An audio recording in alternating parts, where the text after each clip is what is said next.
Running our own business isn't easy, and it can be a tough gig for all of us at times, and only other business owners truly understand the challenges that we face. And on Scale Up Radio, we aim to help make things just that little bit easier by interviewing guests who have been where you are now, regardless of where you are on the scale-up journey, and maybe facing some of the challenges that you are facing. And they offer their thoughts and advice on what has worked well for them, as well as what didn't, of course. And we've also combined many of these lessons into a practical scale-up handbook called the Entrepreneurial Scale-Up System. And there's details of this at the end of the episode. So welcome to Scale Up Radio. So, hello, Ben Kinnaird. Welcome to Scale Up Radio. Please introduce yourself to our audience. Hello, Granger. Thanks for having me. My name's Ben Kinnaird from Rather Inventive, and we help people with marketing, essentially. That's the quickest way of saying it, but it doesn't really do it justice. Really what we do is help businesses share what they do with people who care. So that's all about understanding your customers' needs and then designing your products and services and ideally your entire business around those needs. So they really like your products. And ultimately what we help our customers do is build new relationships with their customers. So they want to buy from them and hopefully recommend them to others. That's essentially what I try and do. Wow, that's a very important aspect of any business, that concept of marketing and that finding the right client and delighting the client. But I love that concept of building relationships and helping people share with people who care. Wow, fantastic idea. So marketing, what do you do? Give us some detail then in terms of the business and how you help your clients. Sure, let's get down to the details. I think what people buy me for is the support. So I really love working with other people and businesses and teams to help them overcome various hurdles that they might have in their business. It tends to be much more focused on marketing, but conversations can go on to other areas. And people really like the way that I'm very supportive. I'm encouraging, I'm pushy when necessary, but I'm quite gentle. I'm not too harsh. But I am always trying to move people forward. Because with marketing, for me, it's not about doing a big push, a big splash, and then that's it. It's about doing things on a regular basis and building momentum over time, whether that's just in SEO or the full broad spectrum of everything you do. So the detail of what I do essentially is web development, which I believe is quite core to the brand. It's your home for the brand online, still very relevant. Time may tell if that is still relevant with artificial intelligence search engines. People may not need to actually go to websites anymore. They may get AIs to go to them for them. So there is shifting times there. But I think some form, having a home online is really important. So we'll call that a website. Search optimization, getting people to that website, and then a strategy, sort of a broad-based strategy for marketing. How are we going to find that audience who really loves what we do? And I'm quite technical as well. I love technical challenges. So I think that fits quite neatly with a lot of my clients who love what they do, but maybe don't know how to get out there to market and don't know the technical details of doing so. So how long have you been going, Ben? Oh gosh, we started back in 2009. I actually split out from a company. I demerged from a company I was running with a friend. We started that in 2001. It was called Freya, Norse goddess of love and war, I think it was. So we started back in 2001, and we were focused on IT because that's what we could do. We were both very interested in IT, fixing computers, making computers for people back in the day when you could do that. So we loved doing that. We built up the business to quite a considerable size, really, I thought. We had about 10 employees. We had 2 offices. We were doing a lot of IT support for large businesses. But I always preferred the web development side. That's what I was particularly interested in, the creative side of things. So we got to a point around 2008. My wife was actually pregnant halfway through that year as well. And things was just starting to come to a head. There was a bit of contention in the company. I won't go into the reasons, but I felt it best to just move away from that. I didn't want the stress from that. We were having our newborn on the way, Sam. back then. So I just wanted to, I think there's a lot of travel involved and I just didn't want that stress in my life. So I started Rather Inventive, demerged out. And I remember coming home and telling my wife about this. And it was the moment I told her, I just felt relief because I knew that was the right decision. So anyway, that's when we started. And it was really nice to move away from everything and have a completely clean start. I'd never done that before. So it was lovely to do that after such a period of time. We focused on web development to begin with, and the demerger was quite nice. So I took a couple of clients with me, and that was absolutely fine. But over time, I wanted to move more ahead and not just be given work, not just wait for people to come and deliver a project to us. I wanted to be at the head of that and really work with clients to decide what projects we were going to do. So that's when I really started moving from web development into the front end, the marketing, and working with clients to actually help them really with their marketing strategy, marketing plan. And it's really been a journey for me growing from that back in 2009 to now to really understand how that works. I'm not a professional marketer in the sense that I've got any qualifications in that. I've studied with other businesses throughout running Rather Inventive. And that has been a great journey to understanding how businesses work, what elements work in marketing and what doesn't. And that's really taken me to where we are today. Wow. And the reality is, even with people could get training in these things, someone had to do it first. Someone had to invent it. Someone had to come up with an idea, which eventually we train other people in terms of doing. So you're just being what is normal in the marketplace with experimenting and having fun. So how big an organization are you today? So we're quite small. There's just 3 of us. There's 2 full-time, my wife, who's a copywriter and a proofreader. I do, and then there's Claire, who helps me with our marketing club. She basically runs all of that. So she books all the guests, she plans all the topics, she basically makes sure it happens. And she's a marketing assistant as well. So she helps me with lots of other things. She basically would describe herself as she would do everything. She does everything that I don't want to do. I wouldn't put it that way. She does a very important job with the club. Yeah. And then there's me. So I manage everything else. I work with the clients. I do most of the web development. I do search optimization. I run a lot of ads, but I'm really a jack of all trades. I'm very interested in lots of different areas. So my depth of knowledge is quite shallow on some areas. So I have a team of freelancers that I'll bring in for specific things. Okay. And that works really well. And the type of businesses you normally sort of work with? Oh, it's so varied. Gosh, I often think, or I often say to a lot of my clients, you should really have a niche. It helps in marketing to focus on a certain client audience because your messaging is going to be simpler. Everything you do is going to be simpler, and you're more likely to form a connection or build a relationship with that customer. But when I look at my customers, they're so varied. I mean, I've got customers up to about 10 million turnover, and then just people starting out who maybe just want a few hours of time from me. So it's incredibly varied. I've got some ideal customers, which I can share with you. But in terms of different customers, I've got Whitley Jones, who create furniture for schools.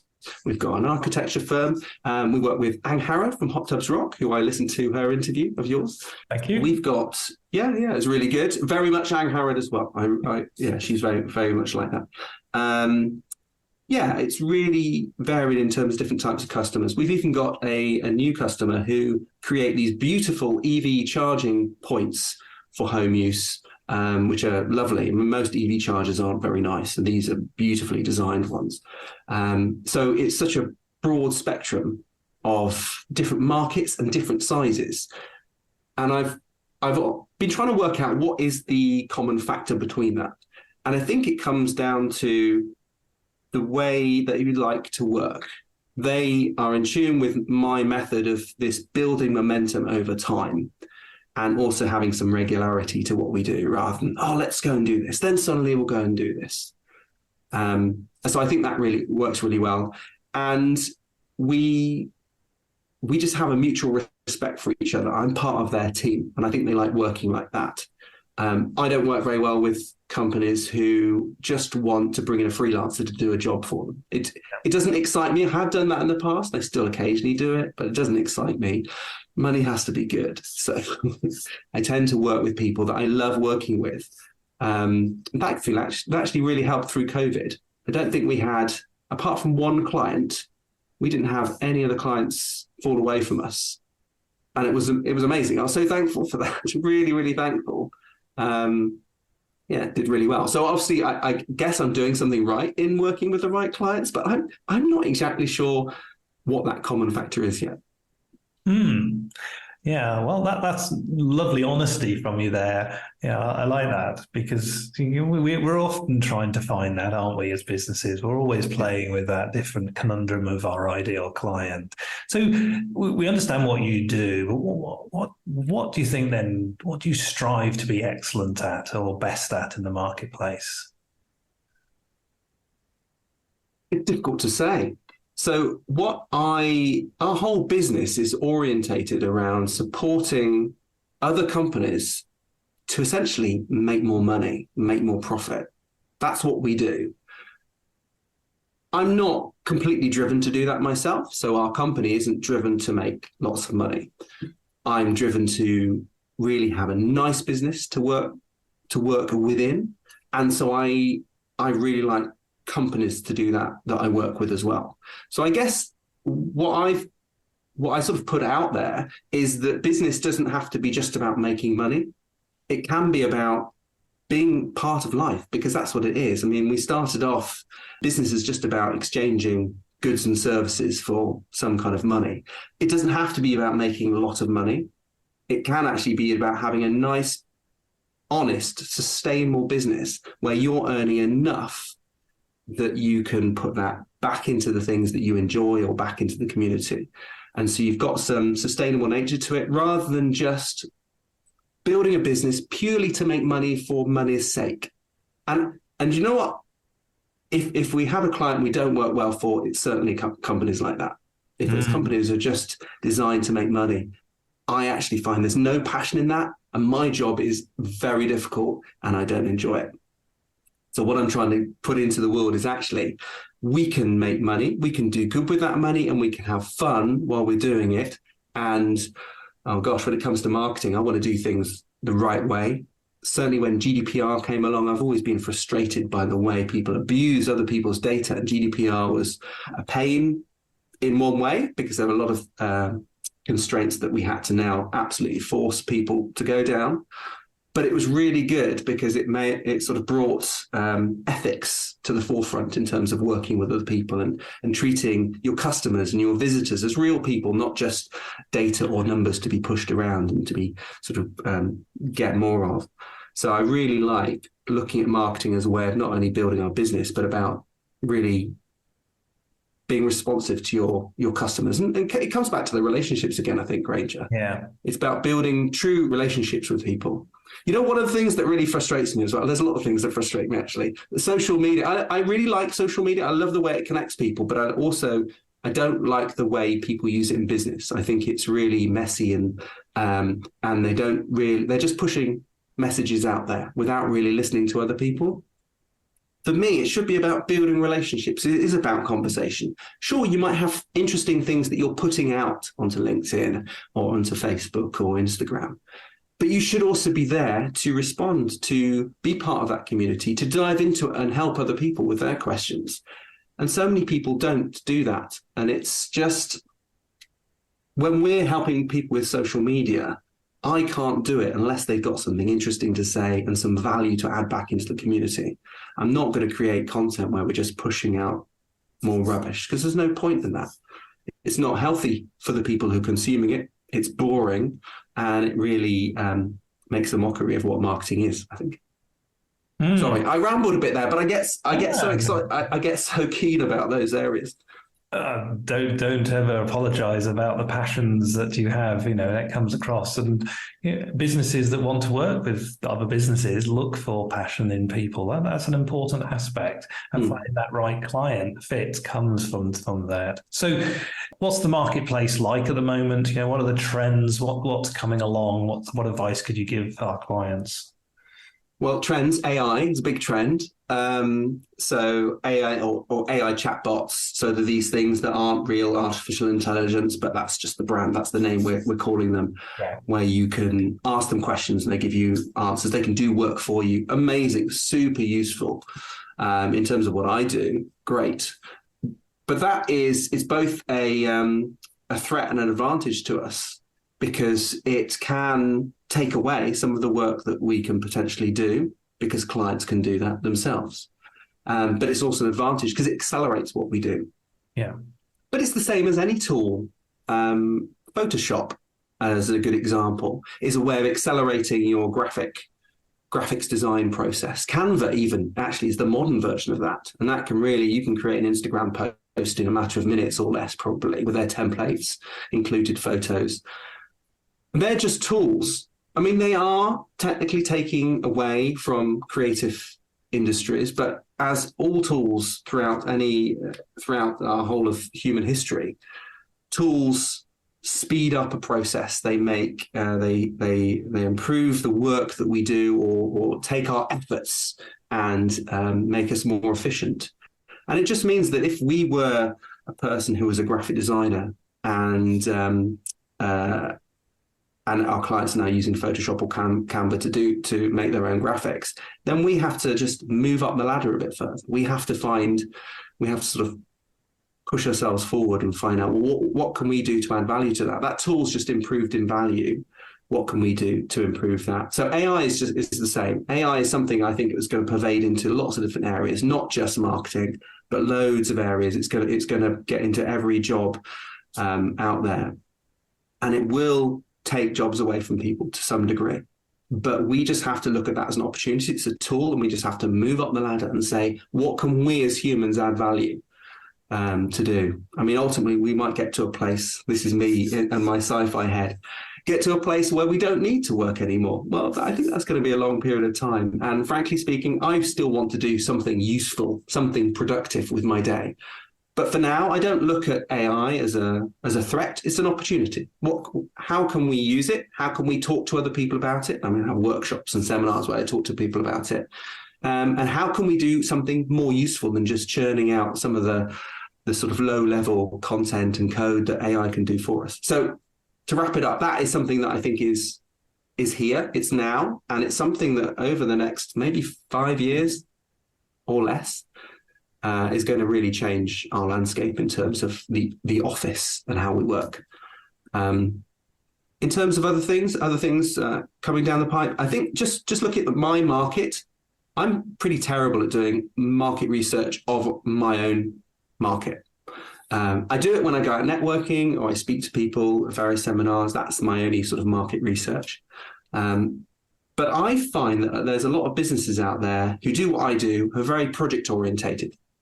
So they ask for money to do one thing, and then they do that one thing, and then they have to go back out and do another tender or do another quote to get another project. And when I speak to various companies like that, they're always on a cliff edge in terms of cash flow. They're always, what did I hear? I think it was on a podcast or a book I read, and it was talking about this marketing agency who always had a 3-month cliff. So whenever they're looking out, they just had no income in the next 3 months. That was it. It always worked out. They always got to a point where they did bring work in, but I would find that horrible to have that feeling. And I think there are a lot of agencies who work like that. I can't say we've done it since we started, but I've always been looking for some kind of retained income. And I think just going back to what makes us different, I think that does, having a retained income, having some form of regular payment coming in that might be slightly smaller than the big projects, but it's regular, it's ongoing. I can plot that out in my cash flow forecast, and clients can know I'm committed because there's a retainer involved in that. I think that's seen us through COVID. I think that has made our income and profit pretty consistent. And I don't think a lot of other people do that in the market. And I think that they're always trying to get work as and when they can. And it's feast or famine, really. And I don't know, I look back at my dad. My dad started his own business. He was an engineer. He started in business as an engineering company. And I remember working for him, and it was always the conversations around the dinner table. It was like, oh, we're doing well this month, or we're not doing very well. How are we going to shift money around to pay everyone? Because they had quite a high wage bill. And I had a feeling that while I love business, I didn't want to get into a stage where we had this cash flow up and down all the time. So I've always been looking to simplify that. Yeah. So I think in terms of the market, yeah, there are a lot of people out there like that. At the moment, with prices high, maybe companies pulling back on their marketing. Some are struggling. Some are finding it hard. They just have to work harder to overcome that. I've not found that yet. I'm having people questioning a little bit more, when we do pitch new things. They are asking a few more questions, as they should, about what they're going to get for their money. But we've not had anyone dropping off, which I'm happy for so far. Oh, and we help our clients. We're a business coaching organization, and one of the key things is designing your business or shaping your business around a concept of value. And one of the key elements, one of the cornerstones of value, is having that retained income, that recurring income. It's such an important thing for a business that wants to grow and scale. You need that stability, but you also can grow faster if you've got that level of element. Now, I know you specifically don't want to grow in terms of that, but that's a really important aspect for any business to understand. So the fact that you are using that as an idea and a structure to develop your own business is fantastic, and I really appreciate that comment that you've just taken us through and understand that. So thank you.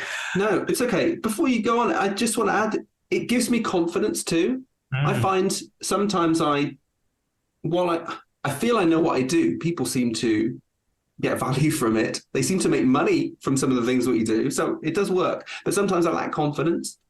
And I think having the recurring income, having these recurring conversations actually builds my confidence a lot more. So that helps me. And I don't know if that helps other people, but certainly for me, I have more confidence that we're going to be doing things in the future rather than thinking, where am I going to get work from? Yeah. Oh, that's a really interesting take on that same concept and taking it to another level. It's not just confidence in the business, but it's confidence in yourself. So yeah, great observation. Thank you, Ben. I love that very much. So, so we heard about why you did the split and then the change in terms of setting up your business now as it is now.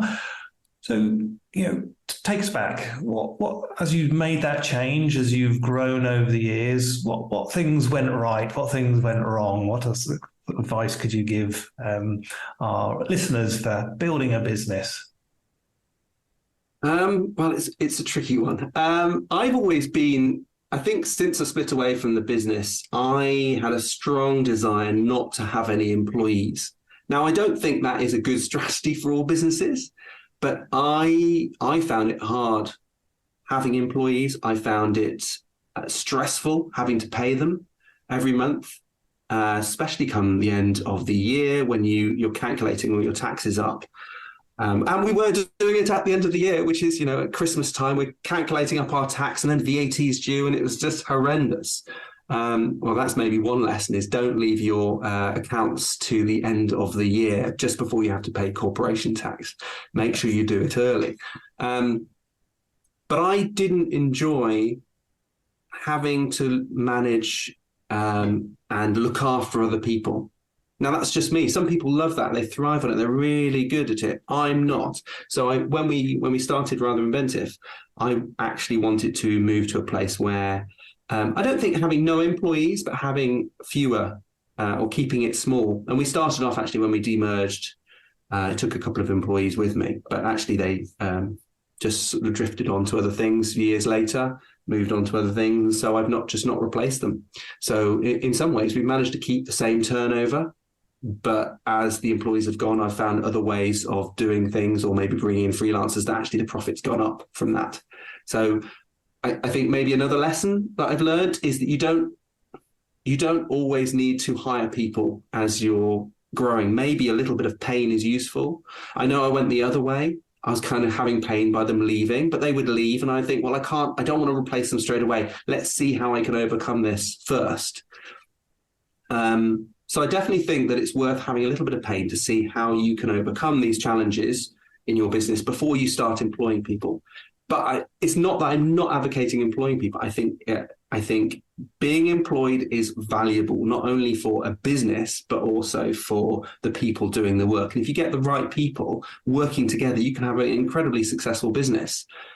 I just didn't want to run a business like that. I found it stressful myself.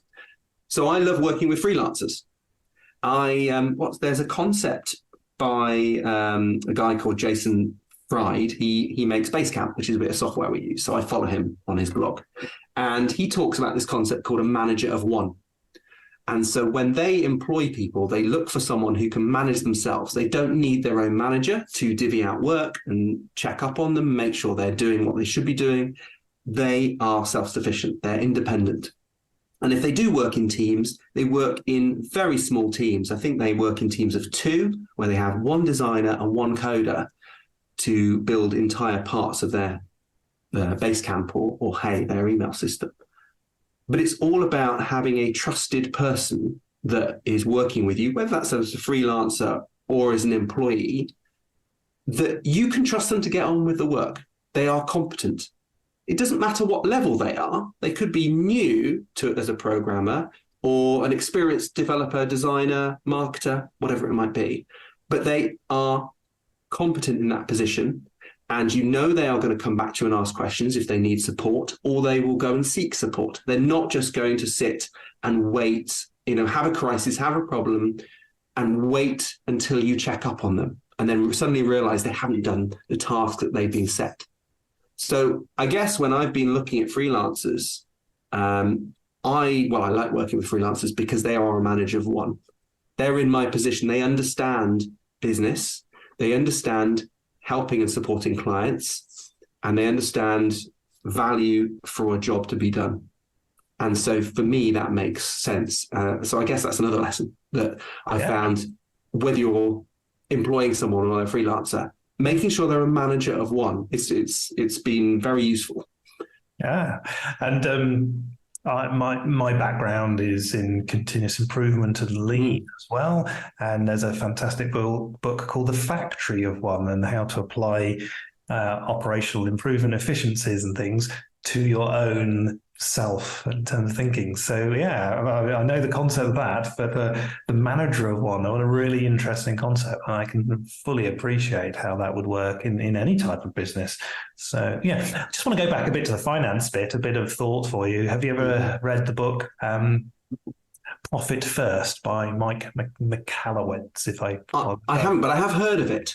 Yeah, that eliminates all of those stresses of paying your taxes at the end of the year, paying VAT once a quarter, etc. It really does work. It's a fantastic process, and it's one of the elements that we bring into the entrepreneurial scale-up system, which is the process that we teach. We always recommend our clients really think about that process, because it eliminates all those stresses that you just talked about. Yeah.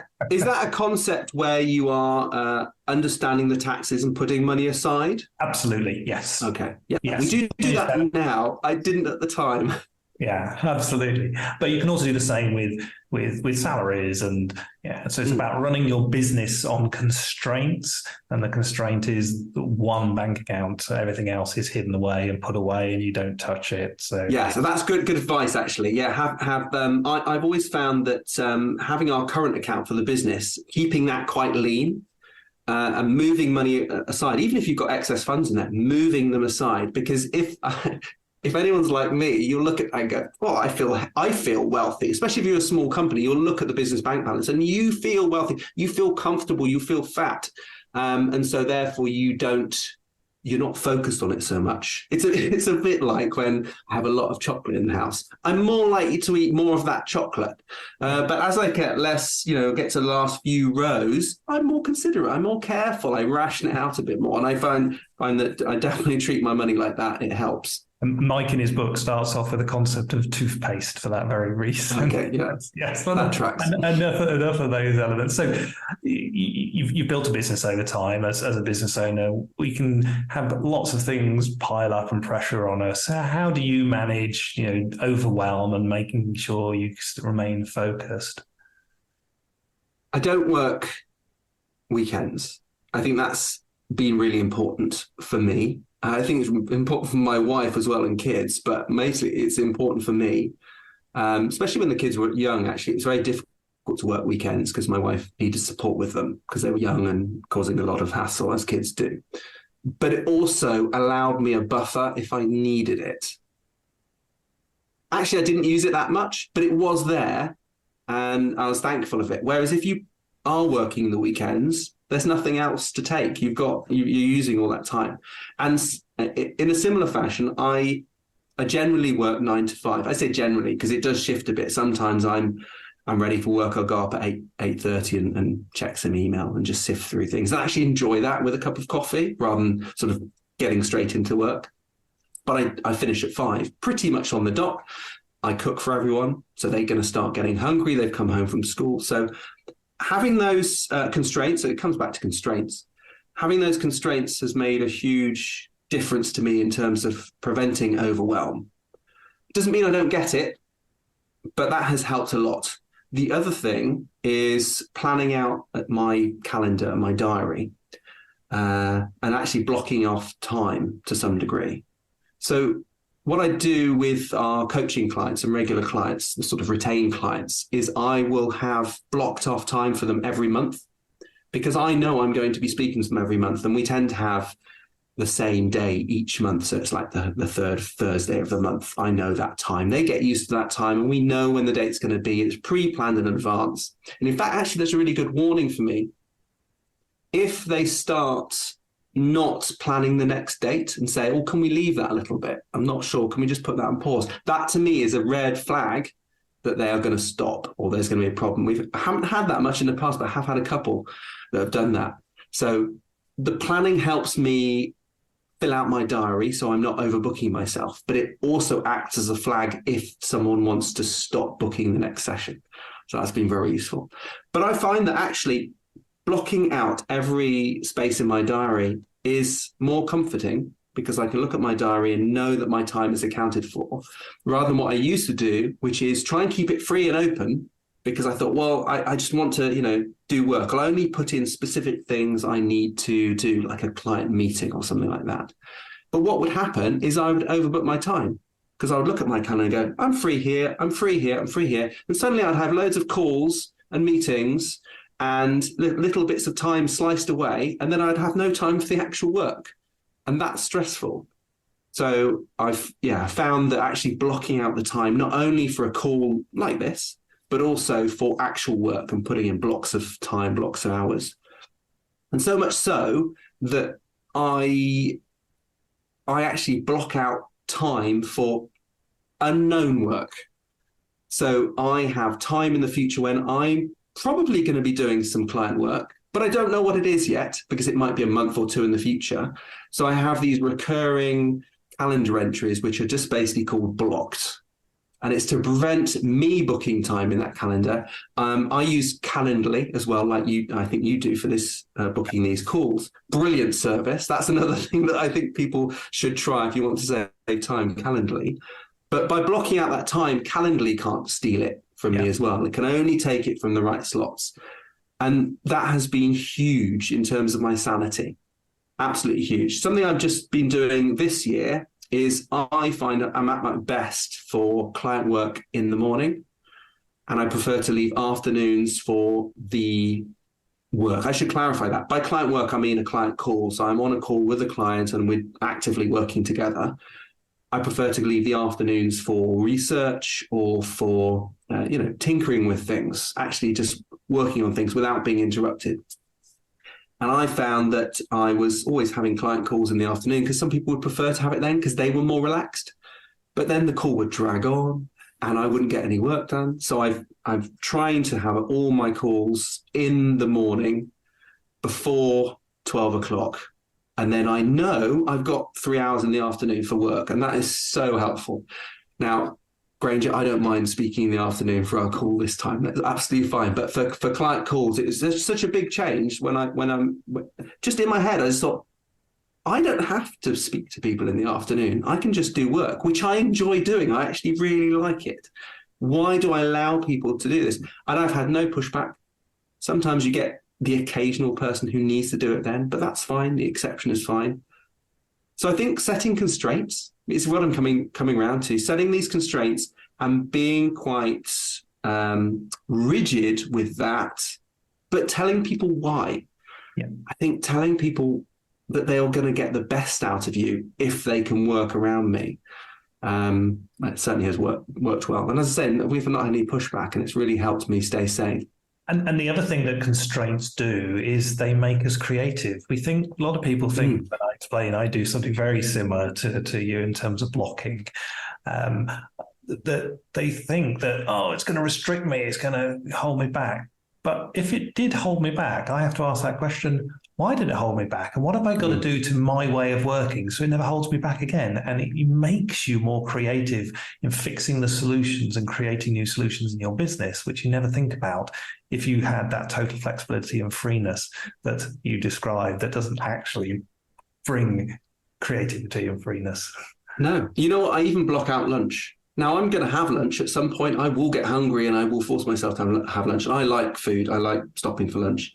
But I put an hour in for lunch because otherwise I would book client calls over that, because it's convenient for clients to have a call over lunch because they're not doing the work. Yeah. But then I wouldn't have lunch. So it's not only helped me be more creative, but actually I get to eat regularly as well. And I do exactly the same thing. And I think maybe Calendly forces you to do things like that, because if you say people can automatically book in your calendar, you need to block things out, or they'll do that. Well, brilliant. Well, Ben, you're a marketeer. Okay, we've got that. Fantastic in terms of what you do. What strategies work for you? What works for you to bringing in new clients? For our company, communication of some form. So when we started, one of the first things I did, which didn't work brilliantly, but it was a good idea, was to have these like surgeries. So I would just say, I'm going to be at this place and time, and you can come and book slots to come and talk to me for free. This was just a marketing exercise. I think I got one person who came. Maybe that was more that I just started at the time and I wasn't marketing this idea very well. But the seed was there in terms that actually this one person did find it valuable. They came, we talked for, 15 minutes or something like that, and they had some actions off the back of it. I don't think we did win them as a client. I can't remember now, but it was testing out that concept. And I think that's where my coaching has come from, the idea of let's set a time and a date where you can come and talk to me about these things. But what has worked well in terms of actually meeting people who are going to want to buy from us and work with us are workshops. I remember my first one, which I started with a colleague, Helen Caldecott. She was a social media advisor, and I obviously focused on the sort of broader marketing and the web development. So we came together to put on this series of workshops.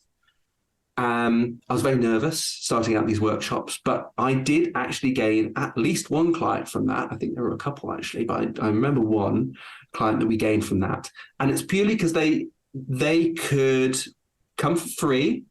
They came along to the workshop for free. They got to meet us. They got to pick our brains.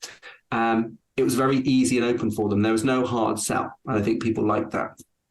Apart from being very nervous about setting them up, and I'd never run them before, I was really happy with the outcome. And we actually continued doing that together for quite a number of years. We even set up a sort of, not a real company, but sort of a sub-brand called Inventive Workshops, where we would put these on a regular basis. The only problem is we started charging for them, and it became a thing that we had to do, and it was work. And while we got people paying for them, we didn't really get many clients from it, oddly. So Helen and I sort of went our own ways. We keep in touch, and I have still kept in touch with her even now. It's really, really good to work with her. But we found that actually doing workshops professionally and charging them for them, the way we were doing it, just didn't bring in the clients. We'd make money for the workshops, but we didn't bring in the clients. So I went back to, after having a sort of break from that for a time, I went back to doing workshops again, started running my own workshops on my own on specific topics where people had a need. Like SEO is a really good topic. People don't understand it. It's still a bit of a black art to people. So we talk about that. AI is actually a really good one as well. Video, where having them on a specific topic, getting people to come along, giving them a lot of help and advice. I'm not a person to just give away the problems, just talk about the problems, and then they have to pay for the answers. I'm happy to give them everything, or as much as they need within that time. If they want more, they want to talk about it more specifically, they've got to pay. But the workshop's been a really good way consistently to gain new business. The challenges with a workshop are finding people to come on the workshop, nudging them continually to actually come along so you don't have too many dropouts, and then follow up afterwards and so on. And I've found now that I've been working with some growth hubs in our area, so in Gloucestershire, Cirencester and Stroud, and actually an organisation called Cool Ventures around Bathway, for them to organise the workshop, and I deliver it for free or for a very small fee, but they organise everything else. So they're doing the marketing for it. They're bringing the people. They're doing the follow-ups. They're doing all the bits that I find hard, I forget to do, and so on. And then off the back of that, we do get clients as well, because we have certainly for the SEO one, we offer them a free opportunity to come on our club, and we'll do a web review for them. And off the back of that, we build that relationship. We start that conversation. So that has been super useful. Not the idea of having our own workshops to begin with, but then getting someone else, working with other organizations to do that for us has been the biggest time saver for me. So I can actually just focus on the workshop and delivering value rather than everything else, which, you know what, I'll be honest in saying it just doesn't get done, all the follow-ups. And then it's a wasted opportunity, and the experience isn't very good for the customers. Yeah, I think that's the biggest opportunity for me. Networking events have been great, but I don't get a huge amount from that. I'm actually not very confident when it comes to networking. I feel like I'm not polished in doing that, despite the number of workshops that I do and the number of speaking opportunities I have. Actually, networking has never been fun for me. So it's always workshops. I love it. I love being in front of people. I love them asking me questions. So, Ben, if we were to meet again in 5 years' time and we're sitting back having a coffee and talking about the last 5 years, so in a few years' time, what's happened in your business? What are your plans over the next 5 years, both professionally and personally, for you? Gosh, that's a big question. Okay, so I think what I'd like to do in 5 years' time is still be doing what I'm doing. I would like to be, and I'm not quite there yet, but I'd like to be in a position where I'm absolutely confident about all of the clients I'm taking on. I still feel that sometimes I'm not there quite yet. And I think that comes down to me. It's not the client, it's down to me. So I'd like to be absolutely confident about knowing which clients work for us as a business. I would like to, we've started a club. In fact, we started it 3 years ago. Called the Inventive Marketing Club. And each week now I produce a little video, usually about half an hour, 45 minutes long, where we talk about a marketing subject or something tangentially related to marketing. Could be an interview, could be a presentation from me. And I love doing that. It's my CPD, if anything. It forces me to go and learn something and then present that back to clients. It's great. Clients love it. They always comment on it, and I can use it in my coaching. However, I want it to be a standalone revenue generator, and it's not. And I'm finding that hard. So in 5 years' time, I would like that to be something which is bringing in passive income, if you will. You know, I'm creating this product once and selling it many times. I'm not sure why we're not there yet, despite having done it for 3 years. But if you think about how long it took me to start, it could be why. I didn't want to start a workshop or this club without having content. So I actually, before I really told anyone about it, I think we did about the first 10 episodes without really pushing it. And I'm always, it comes back to confidence maybe, I'm always sort of a little bit hesitant about pushing it in front of people too much, because while I know there's value there and I get feedback that there's good value, until I get those initial few signups from people who don't know me, I'm going to find it difficult to push it. But in 5 years' time, I know I'm going to be there. And we give it at the moment. We give it away to clients who have a retainer with us, or some form of retainer. So it's great at adding value, and it is paid for in a way, but it's just not bought on its own. So I'd like to see that there. I would like to maybe not be working so many days a week. I think it would be nice to have a day or two. I think I could achieve that in 5 years' time. If we can bring our profits up, I think that would balance itself out a little bit. Yeah. So yeah, bringing down the amount of time I work, and it's not so I can work less. I don't have any leisure activities like fishing or anything like that I'd like to fill the time with, or golf. I would actually like to fill that with other work, maybe free work, charitable work, that sort of thing. I don't know yet, but I would like the opportunity to do that, and not have to work 5 days a week. Well, Ben, what a fantastic idea in terms of where you want to go to. It's been an amazing conversation. And just picking out some of the highlights that really stand out for me. Marketing is about building relationships. I think that's really potent. Marketing is about building momentum. Absolutely. We all seem to think they're one and done. It's not about that. It's how to do that, how to find your ideal client and think about your ideal client. And the fact that you're doing that journey yourself and you're honest about that and helping people really understand that. That split, well, in terms of business, I can see it didn't fit your values anymore in terms of what you want to do. And in 2009, you then went about creating what fits your value and your purpose, and how that really has now resonated with everything that you do, how you work with your clients and finding those clients that fit that structure and are thinking about you. That the business is not part of just about making money. It's part of our lives. Why not bring the honesty and the joy and the real ethics that you bring and have sort of talked about in terms of that. And you've really brought that to life when you talked about social media and making sure that that's real, not just something that people are throwing out their contents of that. And a conversation about AI bots. I hadn't thought about some of the level of thoughts that you brought to that, and how you are thinking about what happens next in society, and it's mainly within the marketing. And you brought that concept to me today, which is the manager of one. How can find the people that can stand alone to do the work without that supervision and that structure. And I think that's really powerful in any type of business. Building a business, whether you're doing that in a large scale or small scale, but finding every people that are managers of one would be a fantastic concept everywhere. In terms of doing that, you naturally move money correctly. I love that. You've learned that yourself. That was really brilliant. And your plans for the future and what you want to try to do really fits in with your ethos and your thinking. So thank you so much for this sharing. There's been some fantastic things for our audience to pick up on. So we always finish with a quick fire round, if I may. So off we go. If you went back to the younger self, what advice would you give yourself? Be more confident. Be more confident in the way I approach people, talk to people, and with my ability. And actually, you can be confident even if you don't know how to do something. I think you can approach it in that way and be honest with people and say, look, I like this opportunity. I'm not sure how we're going to get there, but I know we can. So I definitely tell myself to do that. And also, I think, price my ability accordingly. I think it's taken me a while.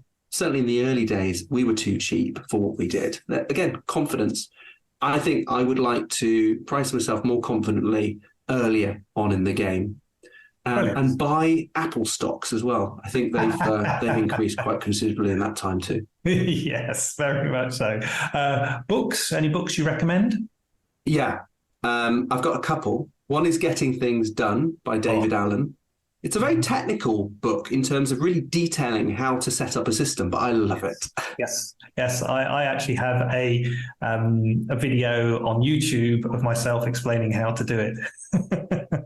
Oh, brilliant! Yeah, it's actually fairly straightforward, and it does work for me. It may not work for everyone. It probably works for you, Granger, but I actually love the simplicity of it. It's brilliant. And you know what? The key thing I took from it is everyone focuses on the big tasks, but it's actually get the small tasks done, the ones that are holding you back. Yeah.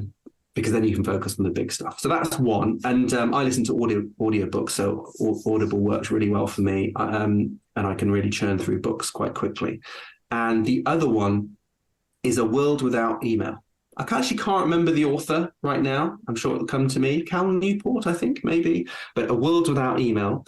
And when I look at that, I feel horrified because I love email. I think email is a great system if managed correctly. And it only doesn't work because people are constantly sending this stream of consciousness really as an email, which doesn't work very well for that system. And it's actually very distracting. So if you know how to manage that, and it's not just email that's causing the problem, that's us as humans. It can be just as bad on Slack or any chat app or social media even.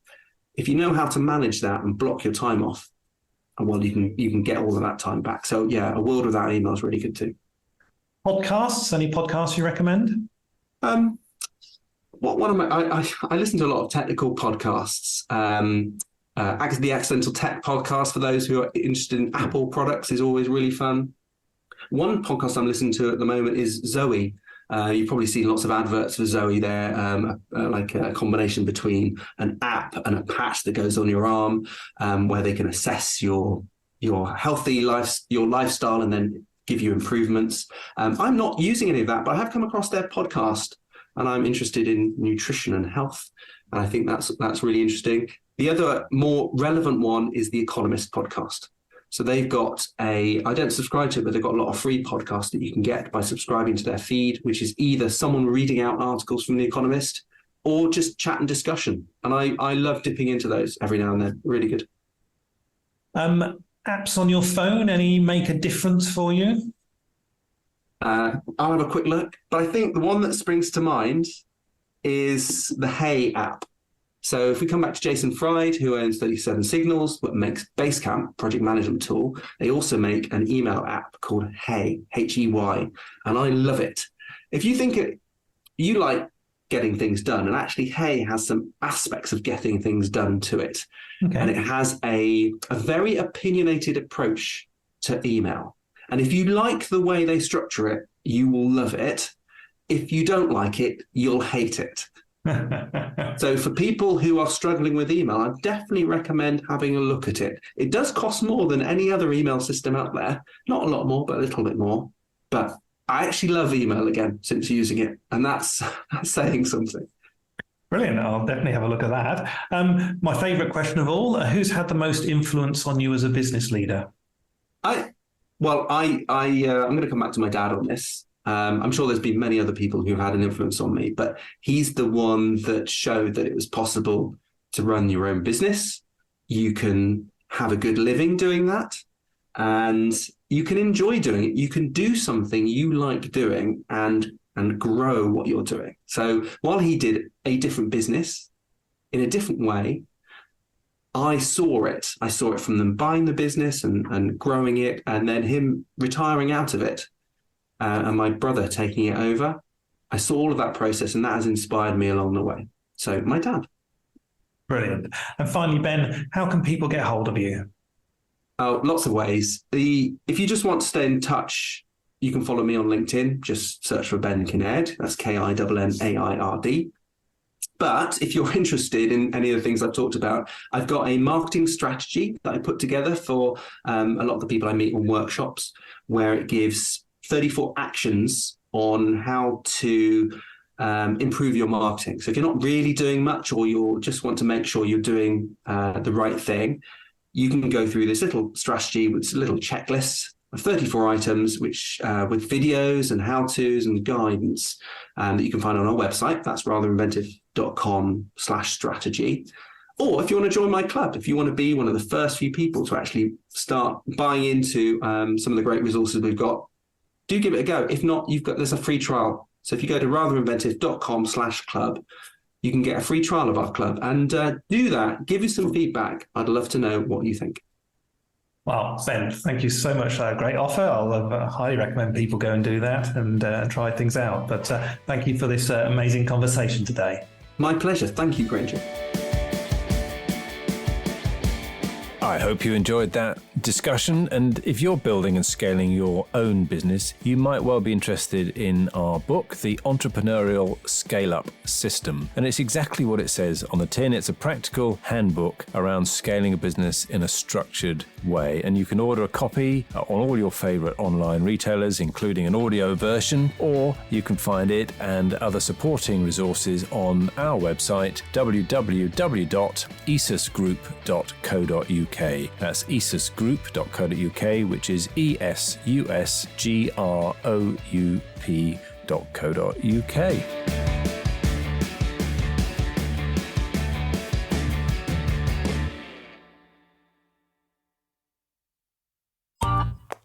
This has been a Monkey Pants Productions podcast.